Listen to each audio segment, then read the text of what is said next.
Conversations with gospel artists, pastors. Our favors would guide us through all the troubles and disasters. Indeed, we fell short, but the Lord never passed us. Our belief in God is the most important factor. It's the Veleka B Project. You're now tuned in to the Veleka B Project with your host, Veleka B, lover of God, founder and CEO of Set Apart and Chosen. Sit back and relax and enjoy the conversations. Hello, Facebook family, radio family, Instagram family, all my families, all my social media family. I am excited. This is your girl, Veleka B, founder and CEO of Set Apart Chosen, and this is the Veleka B Project. I am excited to have one of my friends who I have been following for a while. Let me pop up his picture. I'm so excited. We have Rich Tolbert. We're going to get it correct. Junior in the building. I'm excited. So I'm not going to even prolong it. What's up? What up? What up, though? What it do, though? Right. I'm excited that you're here. I'm so excited to be with my friend, and I'm glad that you have me on your platform. I'm so excited. You know, I remember who told me about you. Jarrell Small. That's who reached out, and he was like, "Oh, do you know Rich?" And I'm like, "Yeah." My brother is the one that's how it's connected. Absolutely. He know he can. If I ever have any doubt about anybody, I text him like, "Jarrell, what you think about so and so?" Are like, you serious? Yeah, that's the homie. If he say no, it's a no. To be honest with you. You got to be connected with people that's going to tell you the truth, because you never know what you're walking into with this industry, you know? Absolutely. Awesome. Okay. So I want people to get to know you.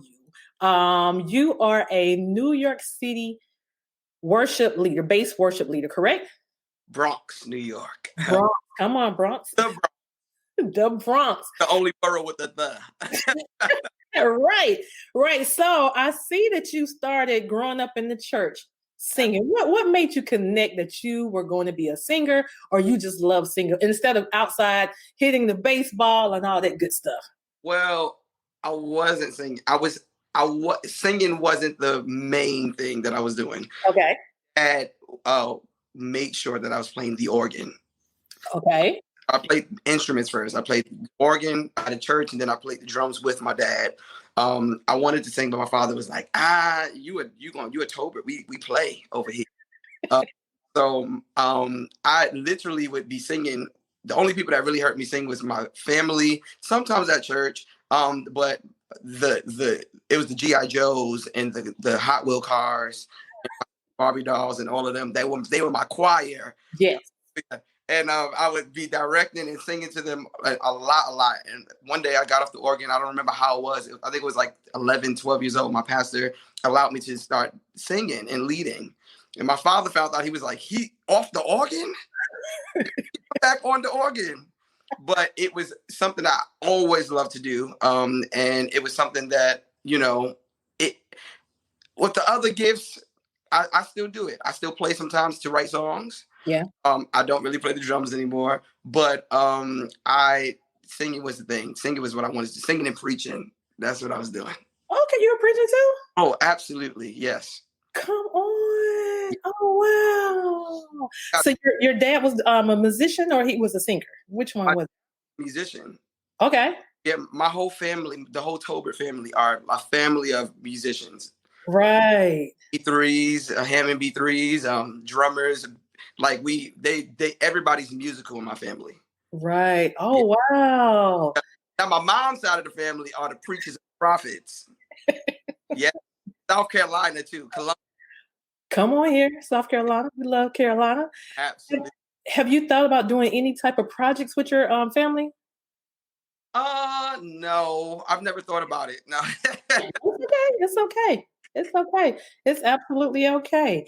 Right. So we touched on the beginnings. I've been watching you for a while, but when you came on with JJ, I was like, whoa.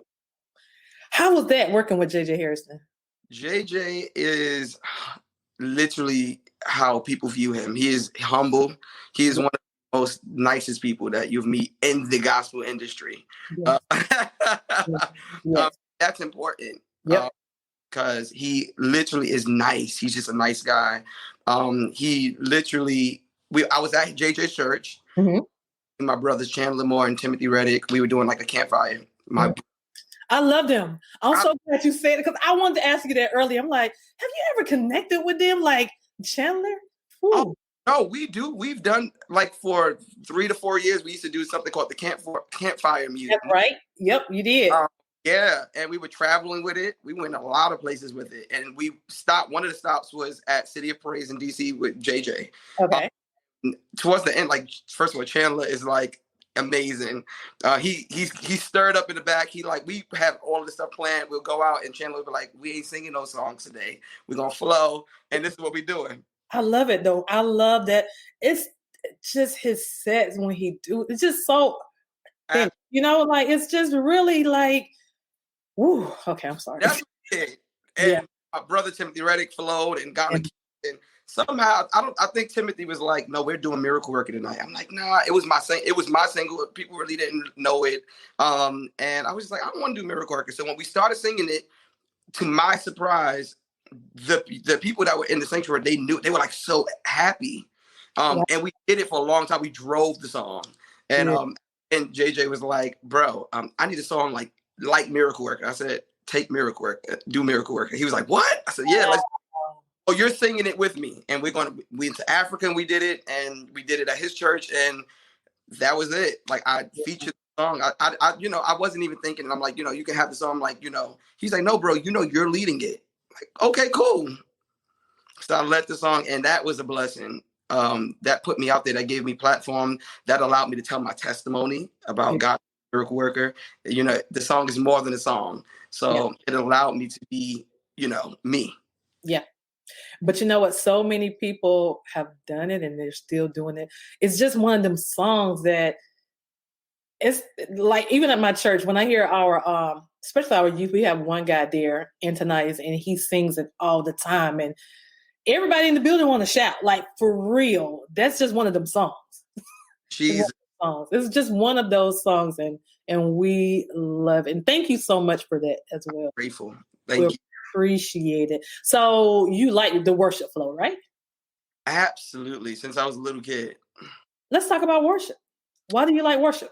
Tell me about it. So I would say this. Before I knew about like what worship was, or like writing worship music, because of course it's not a slow song, but before I knew about it, I would literally I was the kid that loved reading my Sunday school lessons. Mm-hmm. I loved Sunday school. Like, I loved the children's Bible. Mm-hmm. I was so interested in it. My sisters and everybody would be playing, my brothers playing ball, but I would be in there reading Sunday school lessons like weeks ahead of time. Right. Okay. The whole book. And that's important because me reading that, I fell in love with God as a little boy. I would literally be crying and lifting my hands in church. And I went to, I grew up Kojic, so a lot of that, worship wasn't like the culture. Mm-hmm. We danced a lot, and most of the time, sometimes my mother would be like, "Well, how he know? Like, what are you on the floor bowing? Who taught him this?" Good though. Huh? That's good. That's good. Yeah.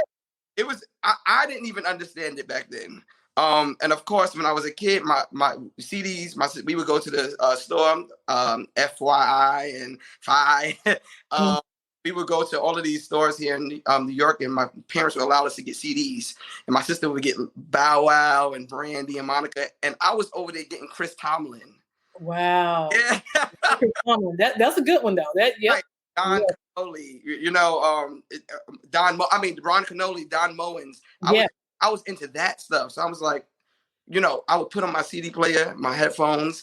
A lot of people don't know what CD players are anymore. Yeah. I would put that on, and I would literally just cry and worship God, like, "God, you're awesome. God, you're worthy. God."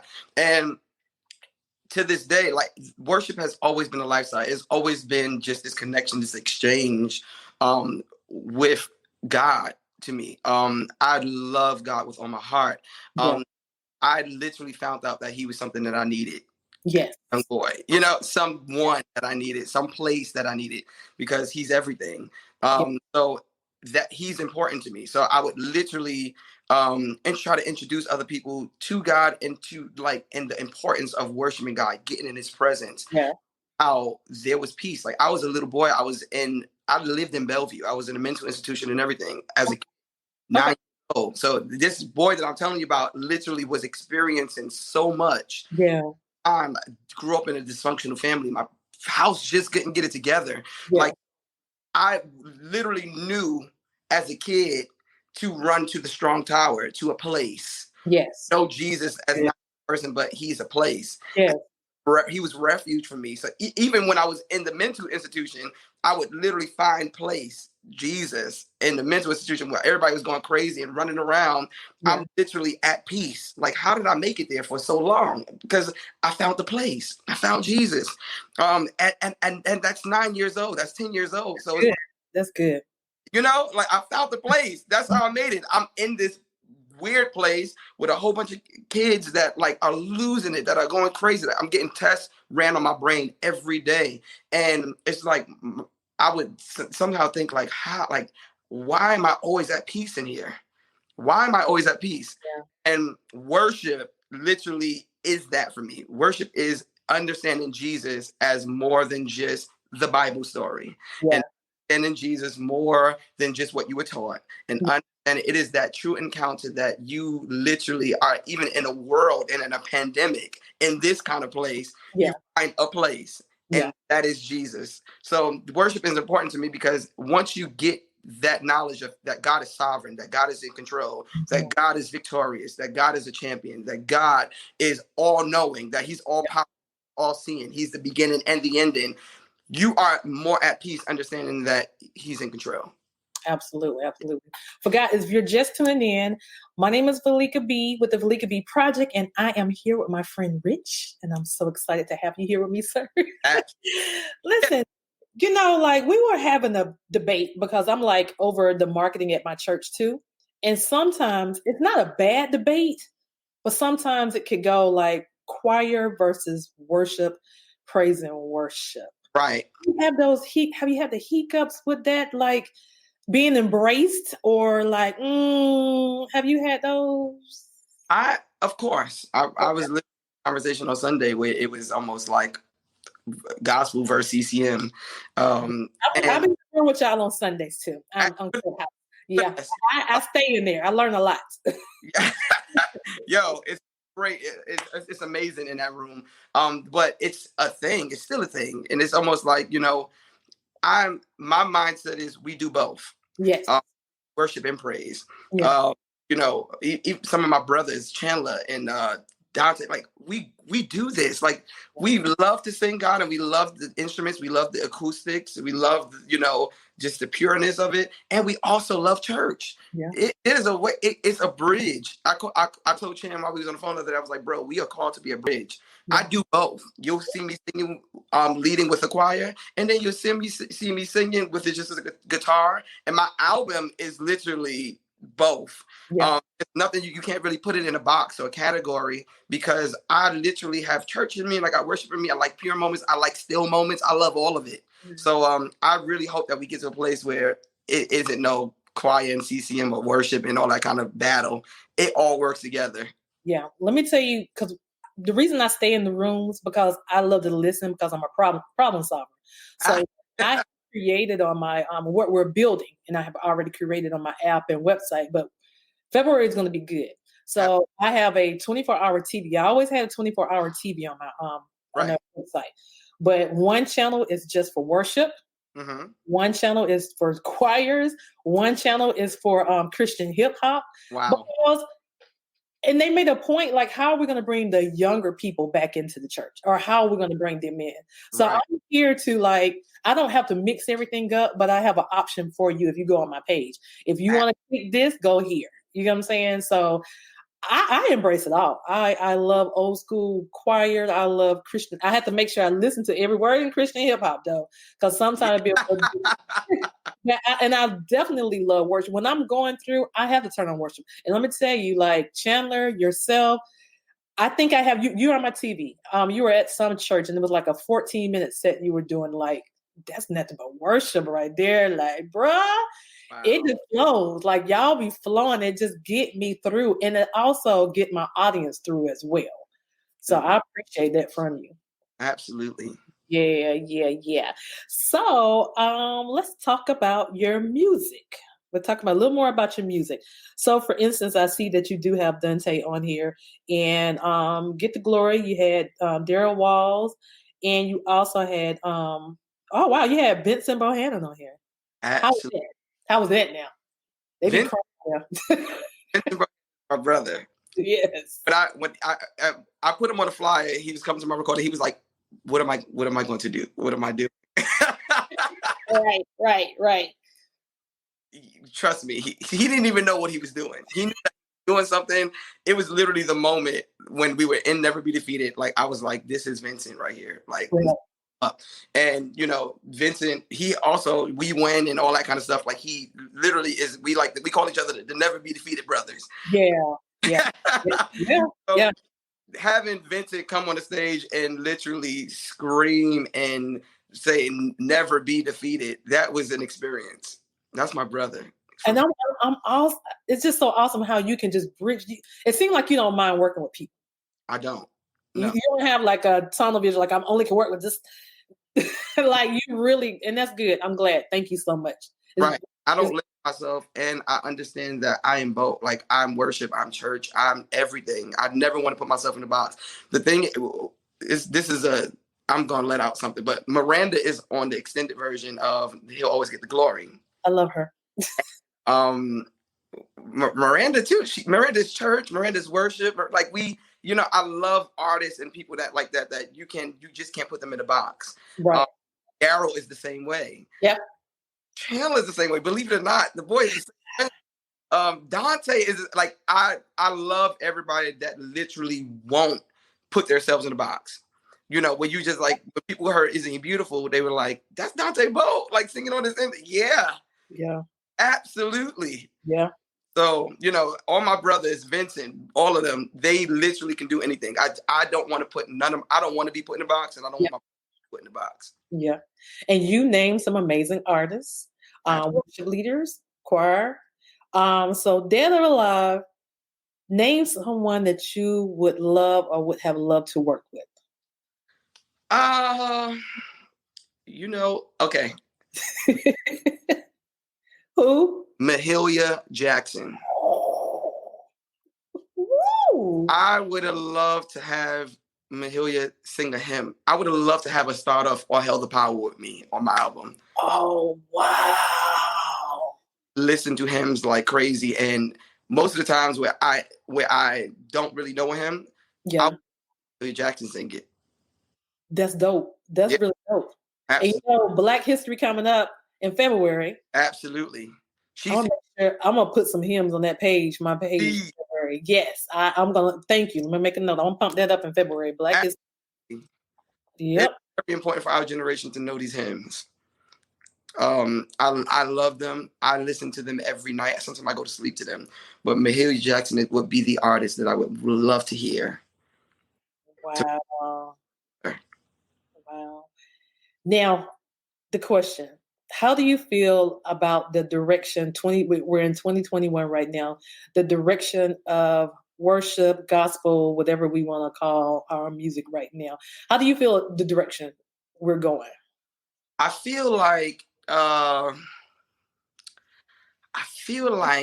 if we tap in to what God is doing, and we will understand that it's so necessary. Mm-hmm. I feel like the stuff that we fight about, the fight that we bicker about, all of that stuff won't even matter because that gospel, hip hop, rap, whatever you want, all of it can play into leading people to the Savior.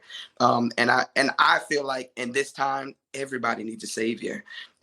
Everybody is probably looking for one, but it's just our opportunity to introduce Jesus, introduce hope, which Jesus is hope. Like this is our time. I think it's a great time. Even most churches that probably would have 3 to 5 members in a church, and that's no shade, have a platform now to have hundreds of people watching their service, which is super important. Be super careful. The foolishness that probably was going on can't really go on no more. Right. let's preach Jesus. Let's sing Jesus. Let's introduce Jesus. I think that is these are the imperative times, very important times where it is important to understand that music, preaching this year, even with what happened in the Capitol last week, this is the year for us to take advantage and preach Jesus and sing Jesus. Absolutely. I agree 100%. I agree 100%. Yep. We all just need to come together and just, like you said, preach Jesus. Absolutely. Absolutely. I agree with you 100%. So can you let everybody know what you have going on for 2021 and what can we expect from Brother Rich? So of course, we're still pushing and promoting the album. I still want to do a virtual concert. I didn't get a chance to do an album release. So I want to do an album release concert, but I am recording again. Okay. Within the next month, 2 months, I'm recording again, and I'm super excited about that. And I'm just excited about getting back, even if it's not on a platform in the church. This platform, I'm excited about using this platform to encourage people to not be defeated and that there's more. Absolutely. And when you get ready to have your concert, whatever, just tell your team to reach out. Jonathan. Yeah. Jonathan. He's a homie. Just having to reach out to me. I get y'all. I appreciate it. Well, I am so honored that you came on to my platform. Let people know how to follow you. And if you're watching, his information, the website is below, but let everybody know how they can follow you for the radio audience. Okay. So you can follow me on all social media platforms at Rich Tolbert Jr. It's RichTolbert on all platforms. And I have an album. My first album, my freshman album, is out right now. Never Be Defeated. Everywhere. You can just get it anywhere. You can even go to YouTube. I just want you to be blessed by the message. That's it. And the message is dope, y'all. I'm sorry it is. Thank you. So please keep doing what you're doing. Please keep connecting with the ones you're connecting with, because y'all are making a major difference in the kingdom. And I promise you are. And I really appreciate you guys so much. And I appreciate you for coming on, because you did not have to. I did. You're my sister, and I love you, and I'm glad to be here. Thank you. Thank you so much. Guys, thank you so much for joining the Veleka B Project. We will see you again on next week. God bless you. Well, that concludes this episode of the Veleka B Project with your host, Veleka B. Until next time we meet, be blessed. The Veleka B Project.